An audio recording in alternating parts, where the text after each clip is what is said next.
Good morning, friends. This is somewhat of a continuation of my previous video, wherein I very briefly sketched something I'm working on. You could call it a canvas, a word painting. Like I paint using words like a science fiction author, because that's kind of where I'm at.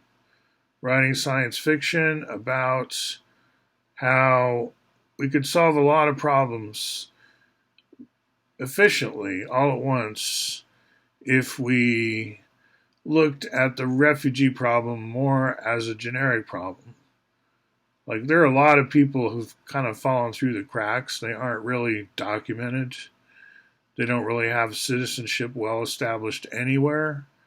So they're not really treated by the nation states as citizens of any country, right? And so people in Gaza are a lot like that because Palestine is not really recognized as a state, but they're not really citizens of any state in that case. So this is not unique to the Gazans, though. What about the Rohingya? What's going on with all the different refugees, and why isn't there like a refugee channel on cable TV? If cable wants to stay relevant, it needs a refugee channel yesterday.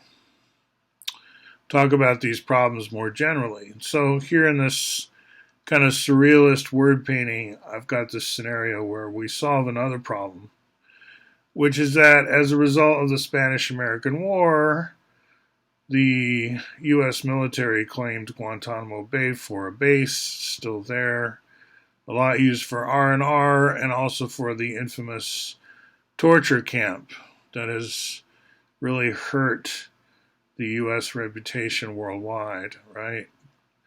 Gitmo. Presidents try to close it and can't, and that helps people realize that presidents aren't really commander in chief. We don't really have the government we seem to have on paper. That's more illusory than real, and that keeps raising more and more uncomfortable questions, you could say. So, this whole idea of let's get Guantanamo into a more positive future, well, that would involve working with the Cubans instead of imposing a base on the Cubans, and Americans working together to help the Palestinians, and not by giving them weapons, because giving weapons to people is not necessarily helping them at all, actually. It's kind of a subterfuge. You say you're helping them, and then you give them weapons. And there's some hypocrisy there we could go into. In some situations, by the way. Like, I can think of times when maybe sending someone weapons is to do them a favor. But in this case, I think just helping Gazans get out. If they want to leave, it should be up to them individually as families whether they want to stay there or see the world. You're a kid in Gaza, you've grown up there your whole life, and they're telling you you can't leave, and it's not up to you. It's like some governments out there are going to plan your future for you. It's like, oh, you can be put in this refugee camp here, and then we'll send you back to Gaza after it's been rebelized or whatever. It's like there's all these people making plans for the Gazans as if they have no sovereignty. So if you're from Gaza and you want to leave, that should be up to you totally. And I would love to help you get out. So that's why I wrote this little cartoon or sketch where Guantanamo Bay becomes one of the places you could go as a Gazan on a, say, cruise ship or airplane or something. There'd be people standing by to help you, maybe NGOs, maybe. But there's a lot of people who want to help you get out of Gaza. And it'd be great if Guantanamo had a proud purpose in the world. Help people get back on their feet more generally. In fact, bases more generally have to do with economic and other kind of refugees. My model of a soldier is often an economic refugee. They're down on their luck. There's little else in the future. They don't see a path to a bright future other than through signing up for the military, and that makes you an economic refugee.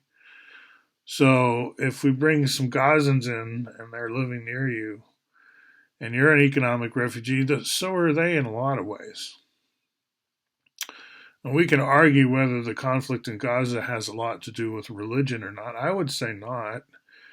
Having been to the Parliament of World Religions and done a lot of homework, I'd say ultimately, left to their own devices, the religions get along. By now they do. They've done a lot of studying, generations have gone by, scholars have done their scholarship, and now the religions get along, actually, left to their own devices. But people don't want other people to get along necessarily, and they will use religion if they can as, a button, a hot button. So they'll say that there's this religious tension that can't be ironed out between, say, Islam and Judaism. I don't think there is. Or Christianity. I don't think these religions are at war. I think that's a lie. I think what's really going on has more to do with real estate. And people look at that Gaza property and they see Miami of the Mediterranean. They want to build there. And there's a lot of, like, quote unquote, poor people in the way, like in Panama. People you might prefer to use for target practice. See if those Apache helicopters really do their thing, right? Just, get people riled up enough to just want to use these as guinea pigs and so on. No wonder you want to leave, right? If you're a Gazan, you can see people looking at you and thinking how much fun it might be to blow you up, test their weapons and stuff. That's what a lot of people want to do with their weapons, is human subject experiments. See how they work in the field. It's a lot of what's going on in this world. Prototyping.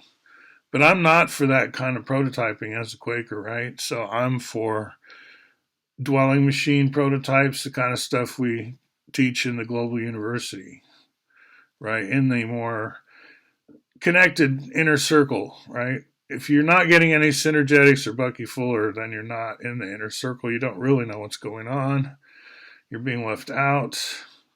Fight that, especially if you're in the States and have high schools in your community and they're not sharing anything about synergetics, concentric hierarchy, or whatever, geometry stuff, the math stuff we do here on this channel. If you're not getting any of that, that's a good signal that you're not being groomed or trained or expected to participate in tomorrow's more or less essential logistics design science endeavors. You're being trained to be left out, so fight that, right? In that sense, I would send you weapons, but these are more inward weapons. Platonic. Okay, I guess that's good enough for now, and look forward to more.